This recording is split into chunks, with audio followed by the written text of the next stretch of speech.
Saudara-saudara pendengar yang kami kasihi dimanapun Anda berada, Anda kembali bersama kami dalam acara Telaga, Tegur Sapa Gembala Keluarga. Saya Gunawan Santoso dari Lembaga Bina Keluarga Kristen akan berbincang-bincang dengan Bapak Pendeta Dr. Paul Gunadi.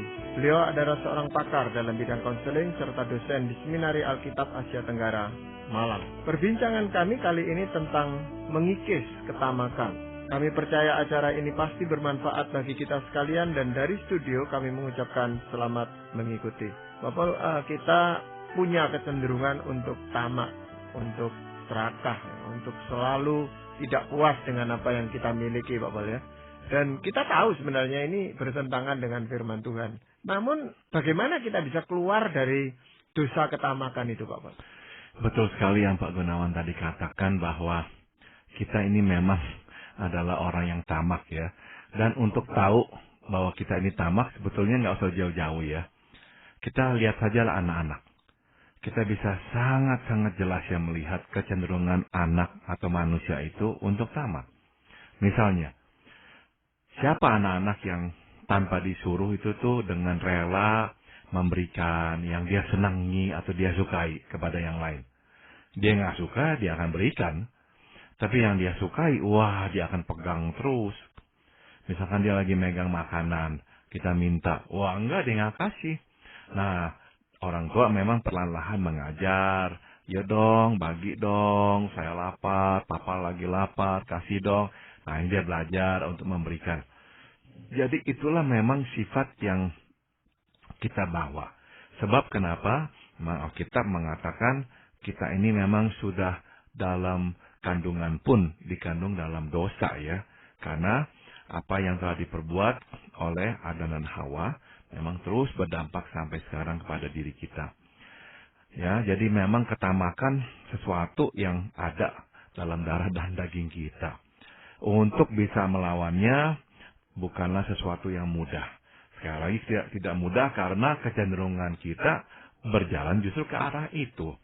Ya, yang kita sukai, kita akan mau lagi, kita akan mau lagi, dan kita akan mau lagi. Jadi memang kita akhirnya nggak pernah merasa cukup. Nah, sebagai pembukaan saja Pak Gunawan, saya akan mengutip perkataan dari seseorang yang bernama John D. Rockefeller.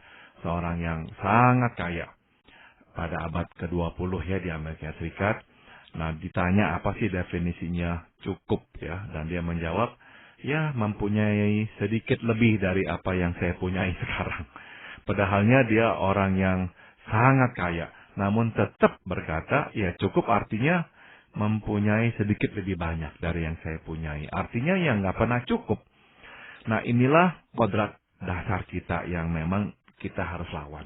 Selain itu memang kodrat dasar, memang secara tidak sengaja mungkin orang tua kita atau kalangan pendidik kita itu mendorong kita untuk jadi tamak gitu Pak Paul. Betul sekali Pak Gunawan. Karena ya itulah caranya orang hidup ya Pak Gunawan. Caranya orang hidup adalah, atau yang biasanya orang lakukan adalah, ya tidak berhenti.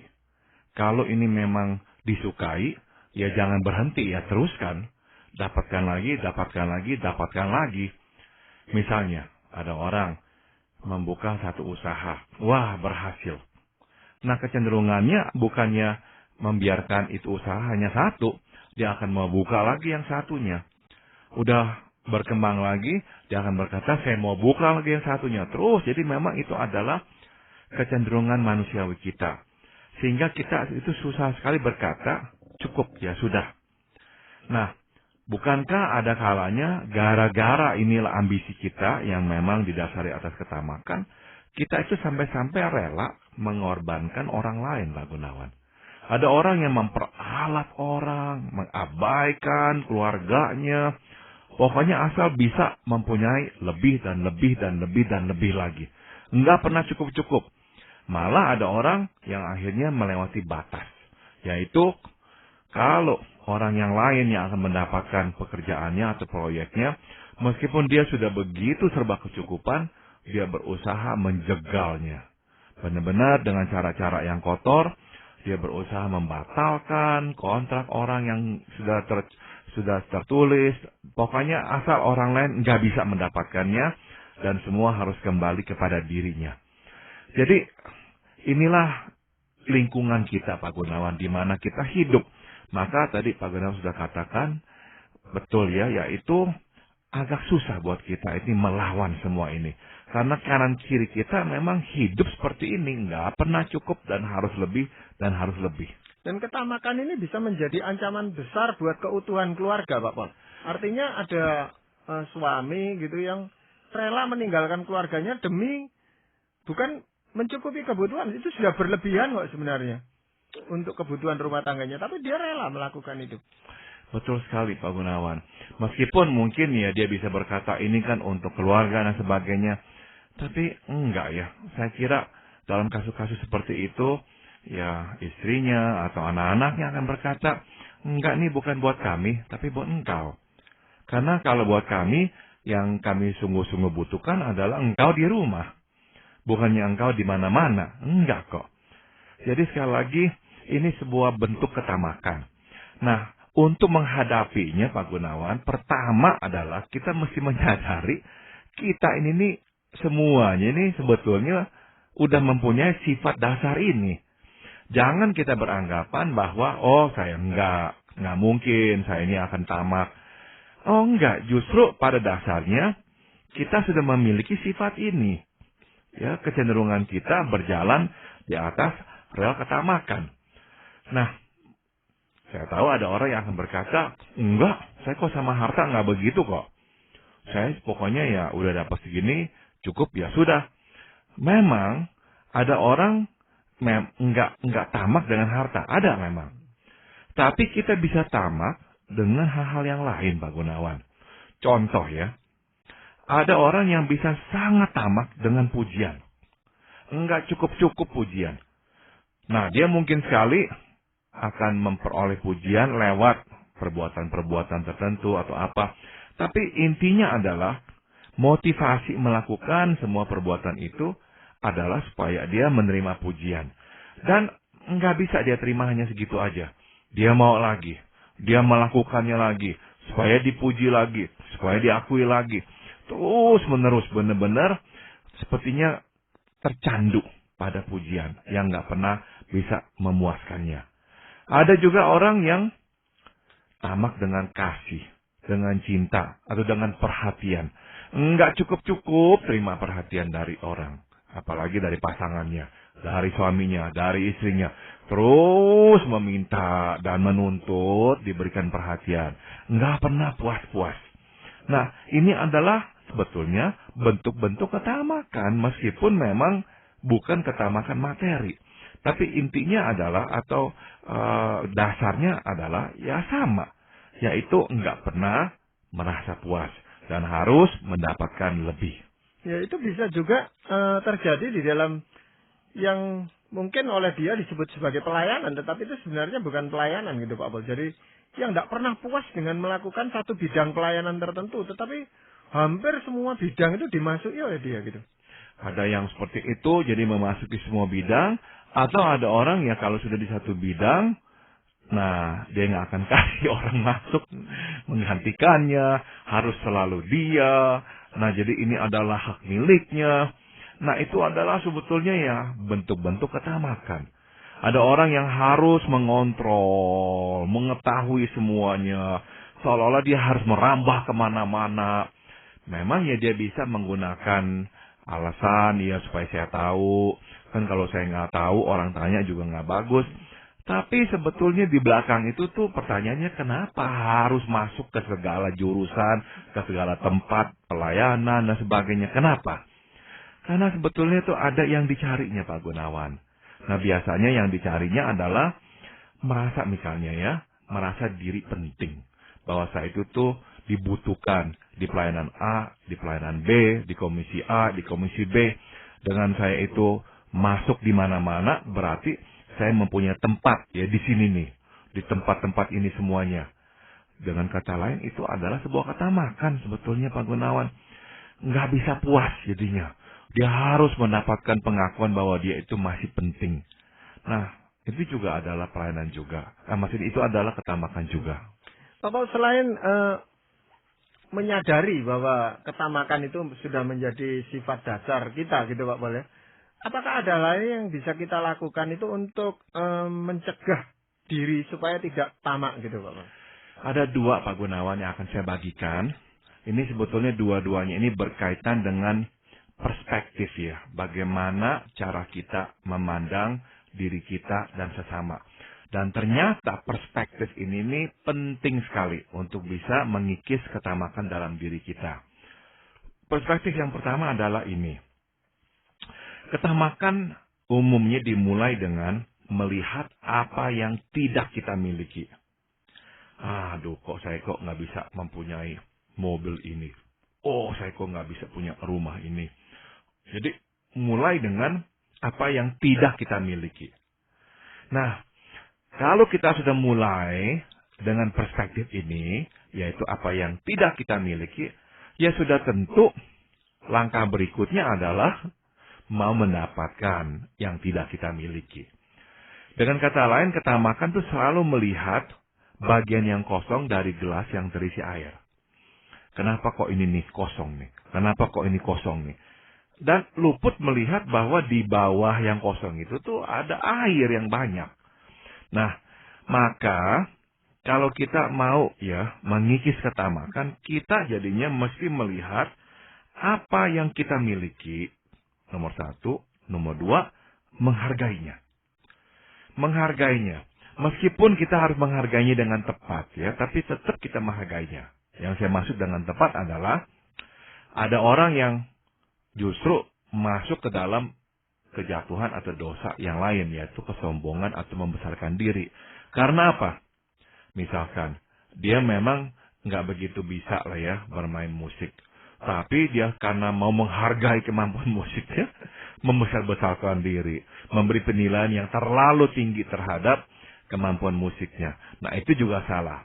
Firman Tuhan maka berkata, ya kita harus dapat ya melihat diri dengan tepat ya. Jangan menilai diri terlalu besar ya. Jadi kita mesti tepat memandang diri kita. Nah, ketamakan adalah kegagalan kita menghargai apa yang kita miliki. Maka mata kita selalu melihat apa tuh yang tidak kita miliki.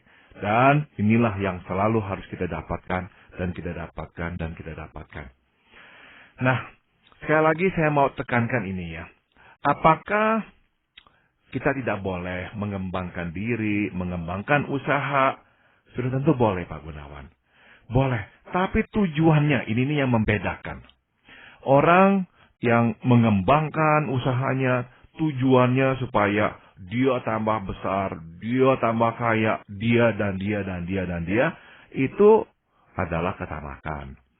Namun orang yang memikirkan bagaimana bisa mengembangkan usahanya, supaya lebih banyak orang dapat dipekerjakan, dapat menafkahi keluarganya, atau dapat juga mengembangkan diri mereka. Nah, orang yang memikirkan luas seperti itu, meskipun dia mengembangkan, dia tidak tamak. Jadi memang sekilas kok kayaknya hampir sama, tapi sebetulnya tujuanlah yang membedakannya. Ya memang itu sulit sekali dibedakan dengan jelas Pak Pol ya.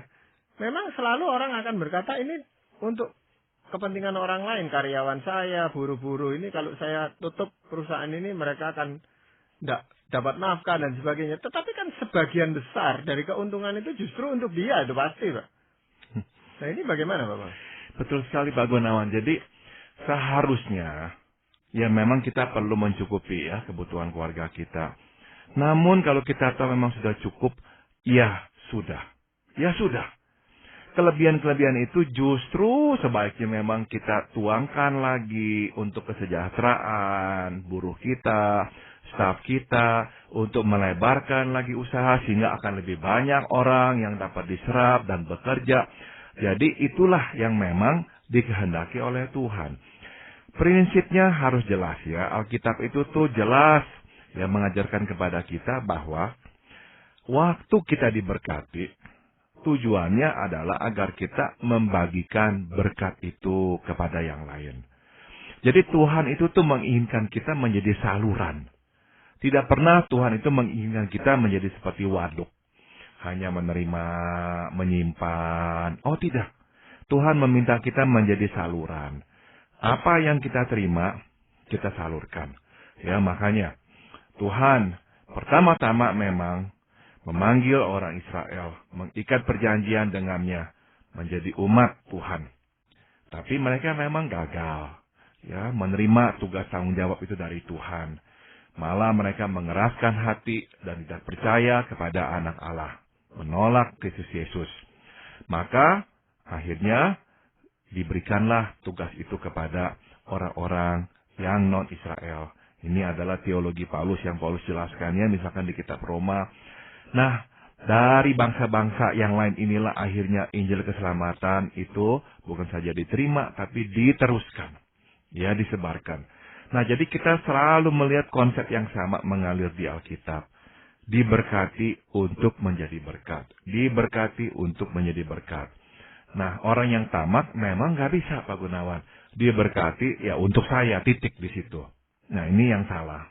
Ya, tadi Pak Paul katakan ada dua hal. Itu yang selain yang pertama tadi, yang kedua apa, Pak? Nah, kita sekali lagi ya kembali kepada perspektif. Ya, tadi yang pertama juga perspektif. Yang berikut yang kedua adalah ini nih. Kita ini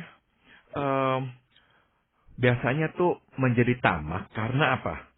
Karena selalu melihat apa yang orang lain miliki. Oh, dia punya itu ya.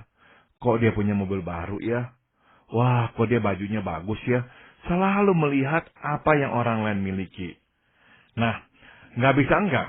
Kalau mata kita atau perspektif kita tertuju pada orang lain dan apa yang mereka miliki, sudah tentu akhirnya itulah yang akan kita kejar. Kita juga mau memiliki yang orang lain miliki itu. Nah, ini sebabnya ya, makanya banyak orang bisa jatuh ke dalam dosa. Ya, melakukan hal-hal yang salah untuk memperoleh yang dia inginkan. Tapi awalnya adalah karena itu. Terus menyoroti apa yang orang lain miliki. Dan akhirnya timbul keinginan memiliki yang sama. Ya.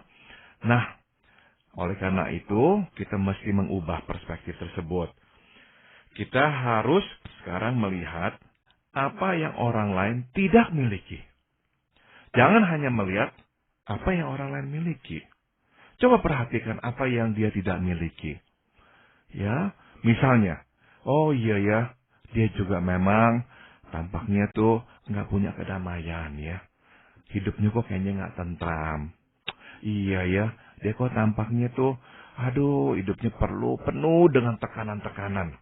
Kapan dia bisa benar-benar rileks ya? Kapan dia bisa santai ya?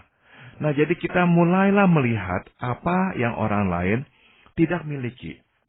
Nah, dengan cara itu tuh, kita akan juga nanti bisa berkata, iya ya, saya bersyukur loh. Saya juga memiliki ini.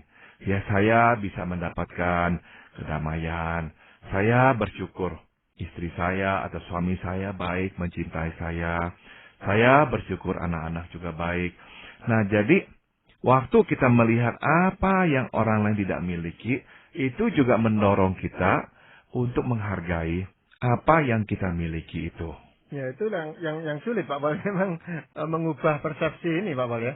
Nah, itu bagaimana caranya kita itu belajar untuk mengubah persepsi itu tadi, Pak? Nah, tadi Pak Gunawan ngomong betul, itu memang persepsi kita sebab sekali lagi inilah yang dikatakan oleh orang-orang di sekitar kita. Bukankah, ya Pak Gunawan, kita ini sering mendengar orang berkata, wah lihat si itu tuh sekarang.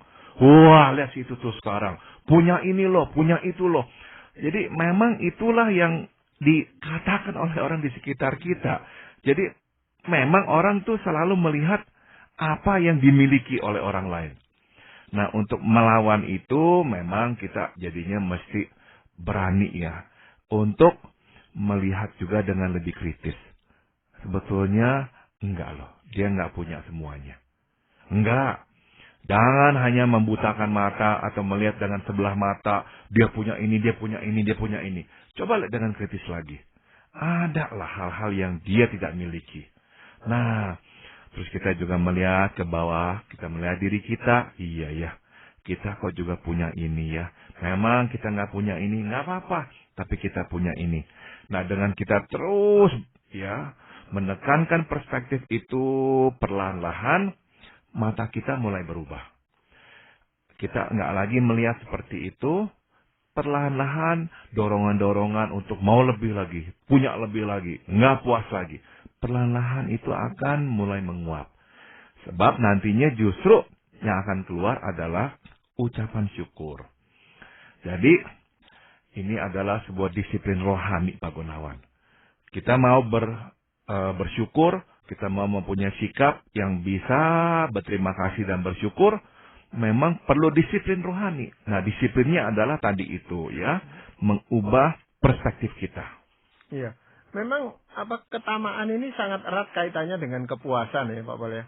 Nah, tetapi mengapa kepuasan itu yang kita miliki itu seolah tidak pernah puas gitu Pak Pol. Terus ada kebutuhan-kebutuhan untuk memuaskan diri kita.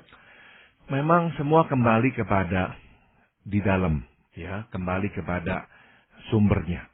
Nah, firman Tuhan di Galatia 5 ayat 22-23 itu menjabarkan buah roh, yaitu kasih, sukacita, damai sejahtera, kesabaran, kemurahan, kebaikan, kesetiaan, kelemah lembutan, penguasaan diri. Nah, ini semua adalah karakter yang muncul dari dalam. Nggak ada nih yang disuntik dari luar. Nggak ada suntikan kelemah lembutan. Nggak ada ya suntikan penguasaan diri dari luar. Nggak ada. Semua itu keluar dari dalam. Maka untuk bisa pada akhirnya ya, melawan ketamakan memang kita harus tinggal di dalam Tuhan. Dituntun oleh Tuhan sepenuhnya, benar-benar dikuasai oleh Roh Kudus Tuhan, sehingga perlahan-lahan buah Roh Kudus ini akan keluar. Kasih, ya kesetiaan, kemurahan hati. Nah, waktu buah Roh Kudus ini keluar, tidak bisa tidak, dosa ketamakan akan makin terkikis. Makin tersisihkan dan makin tersisihkan. Sebab tidak ada lagi ruang untuk tamak kalau hati kita dipenuhi kasih. Tidak ada ruang untuk tamak kalau hati kita penuh dengan sukacita dan damai sejahtera serta kesabaran. Tidak ada ruang untuk tamak kalau hati kita penuh dengan kebaikan, kelemah lembutan. Nah, artinya dosa tamak akhirnya tidak lagi bisa masuk karena kita sekarang sudah berubah. Tapi sekali lagi perubahan itu memang harus terjadi dari dalam, yaitu akibat penyerahan dan relasi kita dengan Tuhan sendiri. Berarti upaya mengikis ketamakan itu tidak bisa kita lakukan dengan cara-cara kita sendiri gitu Pak Pol ya? Sangat sulit Pak Gunawan. Ya, tadi saya hanyalah bagikan tentang mendisiplin diri ya untuk mengubah perspektif itu. Namun pada akhirnya yang saya ingin tekankan adalah kita mesti ya kembali menjalin relasi dengan Tuhan. Maka kita akan coba lihat ya di Galatia 5 ayat 24 hingga 26 dikatakan, barang siapa menjadi milik Kristus Yesus, ia telah menyalibkan daging dengan segala hawa nafsu dan keinginannya. Jikalau kita hidup oleh Roh, baiklah hidup kita juga dipimpin oleh Roh, dan janganlah kita gila hormat. Nah, bagaimana tuh supaya kita nggak gila hormat, kita nggak tamak hormat dan sebagainya? Ya, memang kita harus menyalibkan daging dengan segala hawa nafsu dan keinginannya. Kita harus hidup oleh Roh Tuhan dan dipimpin oleh Roh Tuhan juga. Alias apa? Ketaatan benar-benar. Ketaatan, ikuti pokoknya yang Tuhan katakan, yang Tuhan ajarkan. Tuhan meminta kita mengasihi yang lain. Jangan memikirkan diri sendiri. Itu yang kita taati. Terus kita taati. Dengan kita taati firman Tuhan, maka terkikislah ketamakan itu. Ya, jadi kuncinya yang tadi Pak Pol bacakan itu adalah menjadi milik Kristus itu Pak Pol ya? Betul sekali. Jadi itu langkah pertamanya. Kita mesti percaya kepada Dia sebagai Tuhan dan Juru Selamat kita. Kita menyerahkan hidup kita sepenuhnya kepadanya. Kita menjadi milik Dia. Kita menjadi hambanya. Kita menjadi anaknya. Dan kita akan terus berusaha sekelas mungkin mengikuti kehendak-Nya. Waktu kita berjalan seperti itu, tidak bisa tidak. Ya, dosa-dosa termasuk di dalamnya ketamakan juga akan makin hari makin tersisihkan dari hidup kita. Ya, tapi justru yang menjadi penghambat terbesar untuk mengikis ketamakan ini diri kita sendiri Pak Pol ya. Kita itu merasa tidak enak itu kalau ketamakan kita terkikis gitu. Sebab kadang-kadang kita ini khawatir ya Pak Gunawan. Kalau saya nggak punya lebih lagi, nanti kalau ada apa-apa bagaimana? Selalu pikirnya gimana kalau ada apa-apa. Seolah-olah dalam hidup ini tidak ada Tuhan. Kita mesti ingatkan diri, masih ada Tuhan dalam hidup ini. Dan Tuhan adalah Tuhan yang berkuasa. Kalau ada Tuhan, berarti ya kita nggak perlu khawatir. Dia akan memelihara kita. Jadi kita nggak usah menambahkan supaya kalau ada apa-apa kita oke. Oh enggak, ya kita cukupkan.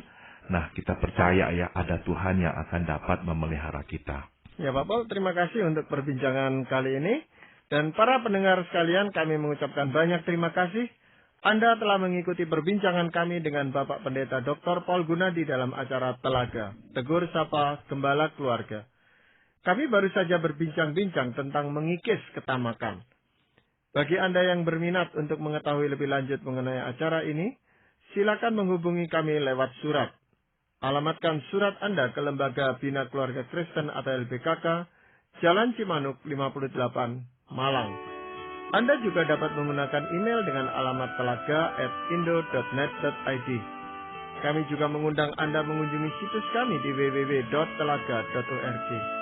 Saran-saran, pertanyaan, serta tanggapan Anda sangat kami nantikan. Akhirnya dari studio kami mengucapkan terima kasih atas perhatian Anda dan sampai jumpa pada acara Telaga yang akan datang.